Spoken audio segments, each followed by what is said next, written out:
제목으로 함께 말씀을 나누겠습니다. 여러분, 이 내성적인 사람이 이 교회에 제일 나오기 싫어하는 이유가 있습니다. 그 이유가 뭘까요? 바로 교회에 오면 꼭 옆 사람과 인사를 하라는 것을 시키기 때문입니다. 그래서 내성적인 사람은 교회에 나오기를 죽어도 싫어합니다. 그런데 오늘 우리 동부삼일교회에 내성적인 사람이 많은지 아니면 외향적인 사람이 많은지 제가 한번 보겠습니다. 우리 옆 사람과 함께 인사할 때 우리 밝은 모습으로 한번 인사하겠습니다. 자, 잘 오셨습니다. 아직 조금 부끄러워하시는 분들이 있습니다. 자, 주의 이름으로 사랑합니다. 예, 아직 조금 부끄러워하시는 분들이 있지만 우리 교회는 대부분 외향적인 분들이신 것 같습니다. 우리 오늘 금요기도회에 또 하나님께 열심히 기도하고 응답받고 돌아가는 귀한 시간이 되기를 간절히 소망합니다. 오늘 새벽기도 말씀에 예루살렘의 멸망과 장차의 말 종말에 대해서 함께 나누었습니다. 예루살렘이 예수님의 말씀대로 심판받고 실제로 멸망당했던 것처럼 이 세상의 종말도 반드시 임하게 될 것이라고 예수님은 말씀하셨습니다.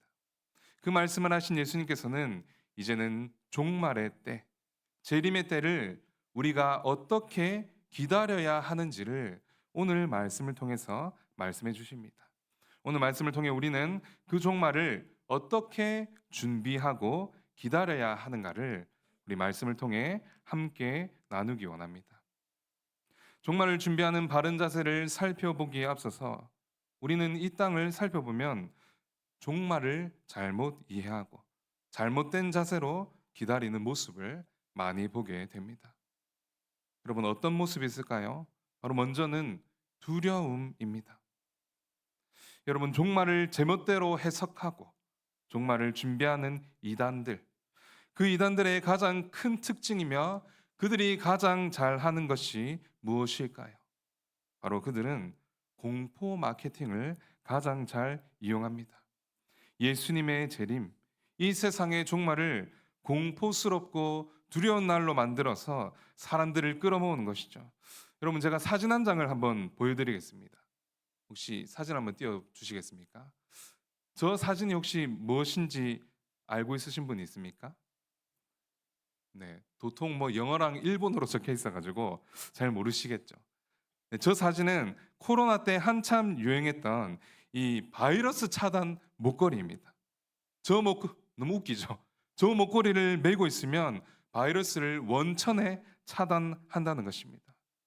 여러분, 코로나 바이러스가 너무 미세해서 일반 마스크로 막기도 어려워서 KF94를 써야 코로나 바이러스를 막을 수 있는데 이 목걸이를 매면 바이러스가 완전히 차단된다고 말합니다. 여러분, 이것이 말이나 되는 말입니까?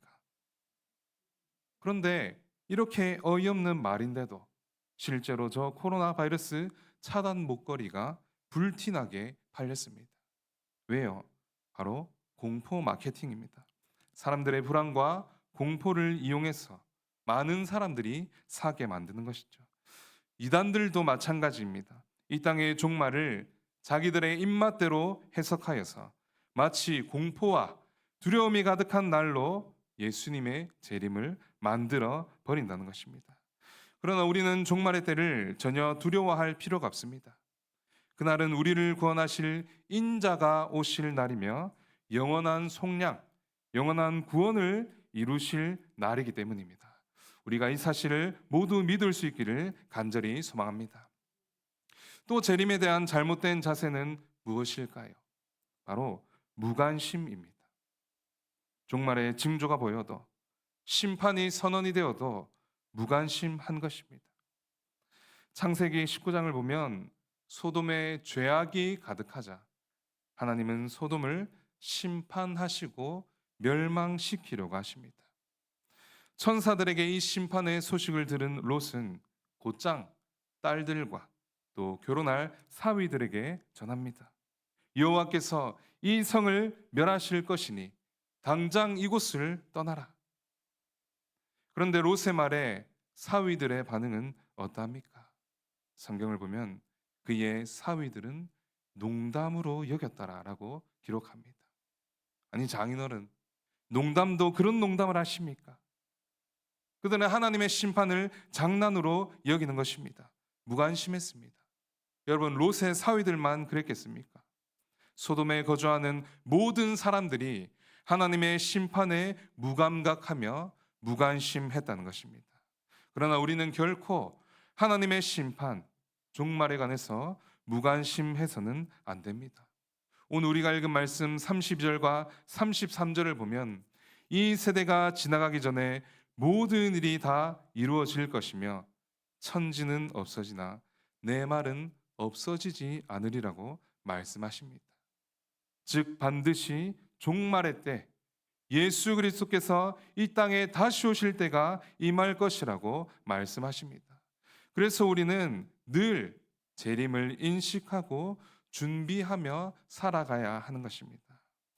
사랑하는 성도 여러분, 그렇다면 우리는 종말을 어떤 자세로 기다려야 하겠습니까? 오늘 우리가 읽은 말씀에서 예수님은 우리에게 두 가지로 말씀해 주십니다. 첫째는 이 세대를 보고 바르게 분별하라고 말씀하십니다. 예수님은 종말의 징조를 말씀하신 후에 비유로 말씀하시되 무화과 나무와 모든 나무에 싹이 나면 너희가 그것을 보고 여름이 가까운 줄을 자연히 알게 될 것이라 말씀하십니다. 여러분, 무화과 나무는 유대인들에게 흔히 볼 수 있는 아주 익숙한 나무였습니다. 무화과 나무는 겨울에는 잎이 없다가 여름이 되면 싹이 나고 열매를 맺습니다. 그래서 무화과 나무에 싹이 움트는 것을 보기 시작하면 유대인들은 자연스럽게 이제 여름이 오는구나라는 것을 알게 되었습니다. 여러분, 우리에게도 겨울이 가고 봄이 왔음을 알려주는 꽃이 있지 않습니까? 그것이 무엇입니까? 어, 잘 모르시는 네, 벚꽃입니다. 벚꽃을 보면 우리는 봄이 왔다는 것을 알 수가 있죠. 2주 전에 제가 목사님들과 함께 이 전도 세미나를 다녀왔습니다. 그곳에서 저는 아주 많은 도전을 받았습니다.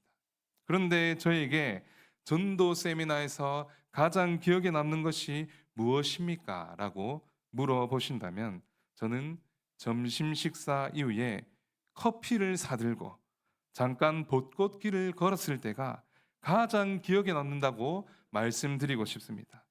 또 이렇게 말씀드리면 야, 이거 뭐 우리 목사님들 세미나 가서 공부 열심히 안 하셨네 라고 생각하실지도 모르겠습니다. 그러나 새벽 기도부터 하루에 강의를 4개씩이나 듣고 저녁 경건회까지 열심히 참석했습니다. 그런데 저에게는 잠깐 걸었던 그 벚꽃길이 가장 기억에 남습니다. 여러분, 벚꽃이 경주에 얼마나 아름답게 만개했는지 거리를 걷는데 벚꽃 터널이 만들어져 있었습니다. 바람은 좀 차가웠지만 벚꽃을 보니까 봄이 왔다는 것을 실감하고 직감할 수가 있었습니다. 여러분, 예수님은 무화과 나무에 싹이 트면 계절이 바뀌는 것을 아는 것처럼 지진이 일어나고 전쟁이 일어나고 거짓 그리스도가 많이 일어나는 이 일을 볼 때에 하나님의 나라가 가까이 왔다는 것을 분별하라고 말씀하십니다. 여러분, 우리가 그것을 어떻게 분별할 수가 있습니까? 오늘 우리가 읽은 말씀을 보면 싹이 나면 너희가 싹이 난 것을 보고 여름이 가까운 줄을 알게 될 것이라 말씀하십니다. 여기서 보다는 단어는 깊이 들여다보고 유심히 관찰하다는 의미입니다. 그냥 지나가다가 눈에 띄어서 보는 것이 아니고 한 대상을 유심히 살펴보고 관찰하고 그것을 경험해서 알게 된다는 것이 바로 이 보다라는 단어입니다. 여러분, 제가 제 아내를 볼 때에 어떤 눈으로 바라볼까요? 꿀이 뚝뚝 떨어지는 눈으로 볼까요? 아니면 동태 눈으로 볼까요? 예. 동태 눈으로 보면 이제 배를 굶주리며 살아야겠죠. 우리는 관심 있는 사람과 관심 없는 사람을 보는 눈빛부터 다릅니다. 관심이 없는 사람을 볼 때는 우리는 어떤 눈이 됩니까? 동태 눈이 됩니다. 아무런 관심과 생각이 없습니다. 그냥 내 눈앞에 있으니까 그것을 보는 것입니다. 그런데 관심 있는 사람을 볼 때는 어떠합니까? 우리의 눈이 반짝반짝합니다. 상대방을 유심히 살펴봅니다. 그가 좋아하는 것이 무엇인지, 그가 어떠한 표정을 자주 짓는지 우리는 관심을 가지고 유심히 살펴봅니다. 예수님께서는 마지막 때에 수많은 징조들을 볼 때에 단순히 보는 것에서 끝나지 말라고 명령하십니다. 예수님은 그 수많은 징조를 볼 때에 영적 분별력을 가지라고 명령하십니다. 여러분, 전쟁과 기근과 거짓 그리스도가 많이 출현하고 있는 이때에 그냥 무서운 일들이 일어나고 있는가 보다 하면 하나님의 나라가 가까이 왔다는 것을 깨달아 알 수가 없습니다. 내가 먹고 사는 일에 지장이 없다고 안일하게만 살아간다면 우리는 하나님의 나라가 가까이 왔음을 분별할 수가 없다는 것입니다. 여러분, 실제로 우리 주변에서 많은 일들이 일어나고 있습니다. 전쟁이 일어나고 지진이 일어나고 이것들이 거듭거듭 반복되면서 그 강도가 강해지고 있습니다. 또 미혹하는 영들이 얼마나 파헤치고 있는지, 이전에는 숨어서 포교 활동을 했는데 이제는 당당합니다. 전도지를 만들어서 여기저기 뿌리고 다닙니다. 이러한 시대에 우리가 깨어있지 않으면 안 되는 것입니다. 무관심해서도 안 됩니다. 유심히 일어나는 그 일들을 보면서 우리는 하나님의 때가 가까이 왔음을 분별해야 하는 것입니다. 사랑하는 성도 여러분, 미혹의 영들이 넘쳐나는 이 시대에, 이단의 유혹이 많이 일어나는 이 시대에 옳고 그름을 분별하고 시대의 악함을 분별하고 하나님의 나라가 곧 가까이 왔음을 분별할 수 있는 이러한 민감한 영적 분별력을 갖출 수 있는 우리 동부 3일 교회의 모든 성도들이 될 수 있기를 간절히 소망합니다. 그렇다면 이러한 민감한 영적 분별력을 갖추기 위해서는 우리가 어떻게 해야 합니까? 여기서 예수님의 두 번째 명령이 등장합니다. 바로 예수님은 항상 기도하며 깨어 있으라고 명령하십니다. 여러분, 예수님께서 종말을 말씀하실 때에 늘 함께 말씀하시는 것이 있습니다. 그때와 시기는 언제인지 알 수 없다는 것입니다. 예수님의 말씀이 땅에 떨어지지 않고 종말의 때는 반드시 온다는 것입니다. 그러나 그때가 언제인지는 하나님만 아실 뿐 우리는 전혀 알 수가 없습니다. 그러니 우리는 늘 영적으로 깨어있고 기도해야 하는 것입니다. 요한계시록 3장 3절 말씀에 내가 도둑같이 이르리니 깨어있지 아니하면 어느 때에 내가 임하는지 알지 못하리라 라고 말씀하십니다. 마태복음의 열 처녀의 비유는 이러한 요한계시록의 말씀을 잘 설명해 줍니다. 신랑을 맞이하기 위해서 열 처녀가 기다리고 있습니다. 신랑이 오면 버선발로 뛰어가서 맞이하려고 열 처녀들은 등불을 준비합니다. 그런데 열 처녀 중에 5은 기름을 준비하고 나머지 5은 기름을 준비하지 않습니다. 왜요? 지금 있는 기름만으로도 충분히 등을 비출 수 있다고 생각했기 때문입니다. 이 등이 꺼지기 전까지는 내 신랑이 오시겠지, 대충 가늠하고 있었던 것입니다. 그러나 신랑들은 모두가 잠들었을 때에 누구도 예상하지 못한 시간에 옵니다. 열 처녀는 바삐 남편을 맞이하려는데 기름을 준비하지 않은 5 처녀는 결국 등을 비추지 못합니다. 기름을 구하러 갔다가 혼인잔치의 문은 굳건히 닫혀버리고 맙니다. 슬기로운 5 여인은 기름을 미리 준비해서 혼인잔치에 함께 참여하지만 미련한 5 여인은 잔치에 참여하지 못하게 되어버립니다. 이 비유 마지막에 예수님은 그런즉 깨어있으라 너희는 그날과 그때를 알지 못하느리라 라고 말씀하십니다. 그러므로 늘 깨어 기도하라는 것입니다. 그날이 언제인지 모르니 언제가 되어도 문제없이 맞이할 수 있도록 항상 깨어 있어야 한다는 것입니다. 여러분, 그렇다면 우리가 항상 깨어 기도하면서 무엇을 위해 기도해야 한다는 것입니까?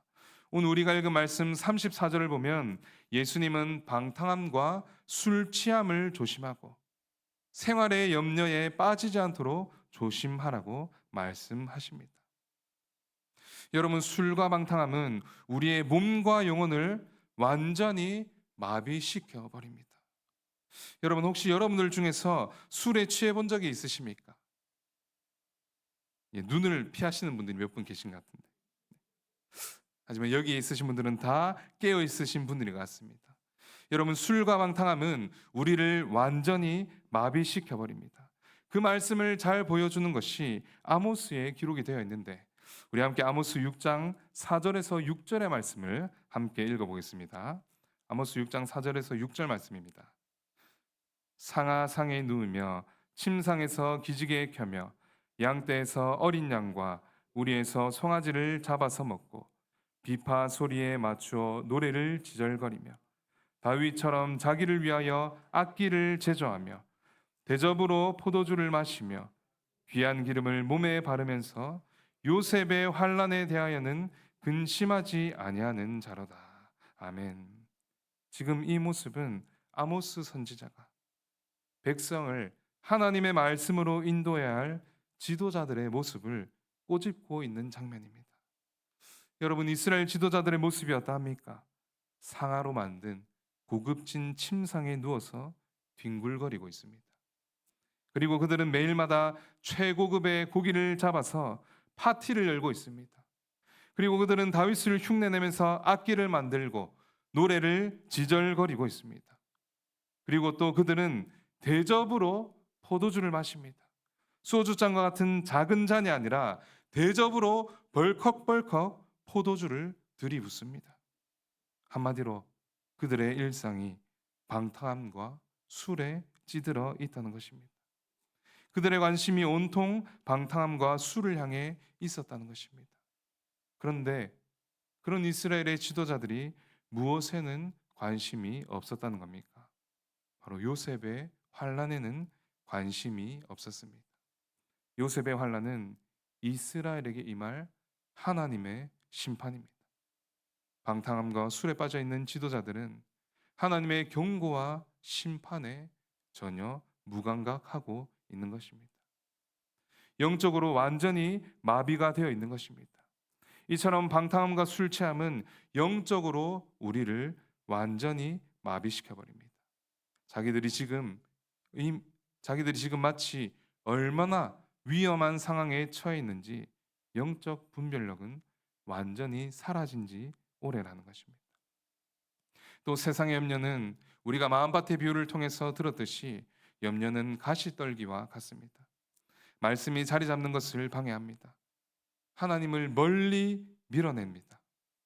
죄를 밀어내고 멀리 해야 하는데 과다한 염려는 오히려 하나님을 멀리하고 죄를 가까이 하게 만듭니다.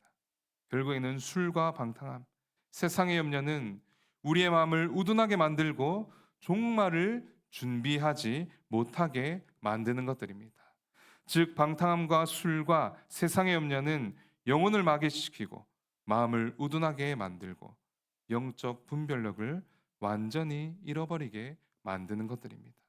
그래서 예수님께서는 항상 기도하며 깨어 있어서 영적 분별력을 가지고 심판의 날이 다가옴을 알고 지혜롭게 준비하라고 말씀하고 있는 것입니다. 사랑하는 성도 여러분, 예수님의 재림을 우리는 누구도 예측할 수가 없습니다. 34절 말씀에 덫과 같이 임할 것이라고 경고하십니다. 덫은 예고 없이 다가오고 한순간에 올무로 덮어버립니다. 우리의 삶도 마찬가지입니다. 준비되지 않는 자에게는 재림의 날이 심판의 날이 될 수도 있는 것입니다. 35절의 말씀대로 이 날은 온 지구상에 거하는 모든 사람에게 반드시 임하게 될 것입니다. 우리는 그날이 언제일지 모르니 항상 깨어 기도해야 합니다. 그러므로 장차 올 모든 일을 피하고 예수 그리스도 앞에 서도록 항상 기도하며 깨어 있는 우리 동부삼일교회 모든 성도들이 될 수 있기를 간절히 소망합니다. 마지막으로 오늘 우리가 읽은 37절의 말씀은 항상 깨어 기도하시는 예수님의 모습을 보게 됩니다. 이 모습은 우리가 어떻게 종말을 기다려야 하는지 깨닫게 하십니다. 종말에 대해서 가르치신 예수님께서는 낮에는 성전에서 가르치시고 밤에는 감람산에 올라가 기도하십니다. 예수님은 마지막 순간까지 말씀 전파와 기도에 힘쓰셨습니다. 낮에는 성전에서 기득권자들의 계속되는 위협이 있었지만 굴하지 않고 말씀을 가르치십니다. 그리고 또 밤에는 아버지의 뜻을 묻고 순종하기 위해서 감난산에서 기도하십니다. 예수님이 사역의 마지막 때가 다 되어서 갑자기 말씀을 선포하시고 기도하신 일이 아닙니다.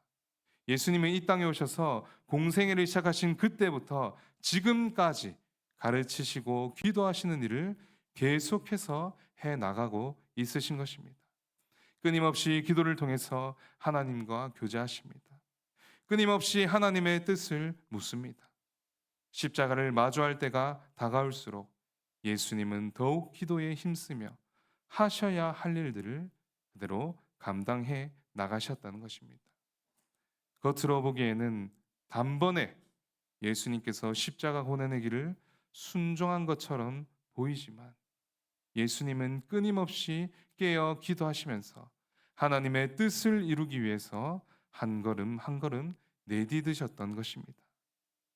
예수님의 이 모습은 우리에게도 마지막 때가 다가올수록 두려워 떨거나 모든 일을 손에서 놓고 포기하는 것이 아니라 우리가 늘 하던 대로 말씀 위에 바로 서고 기도에 힘써야 한다는 것을 깨닫게 하십니다.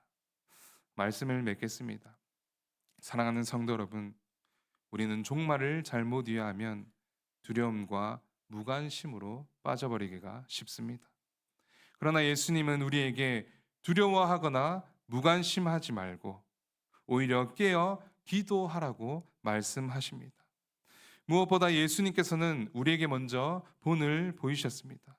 십자가를 앞둔 마지막 순간까지도 말씀을 가르치시고 기도하시며 하나님의 뜻에 집중하셨습니다. 하루하루를 하나님 앞에 성실하게 살아가는 삶, 말씀과 기도의 자를 지키며 주님과 동행하는 삶, 그것이 종말을 준비하는 바른 자세입니다. 예수님의 재림은 두려운 날이 아니라 우리에게 영원한 구원이 완성되는 복된 날입니다. 그래서 우리는 날마다 깨어 주님의 말씀을 붙들고 기도로 하나님과 교제하며 맡겨진 삶의 자리에서 충실하게 살아가야 할 것입니다. 그러므로 우리 동부삼일교회 모든 성도분들이 말씀과 기도로 종말을 준비하면서 다시 오실 주님을 기쁨으로 맞이할 수 있는 지혜롭고 충성된 우리 동부삼일교회가 될 수 있기를 간절히 소망합니다. 네, 오늘 들은 말씀을 우리 기억하면서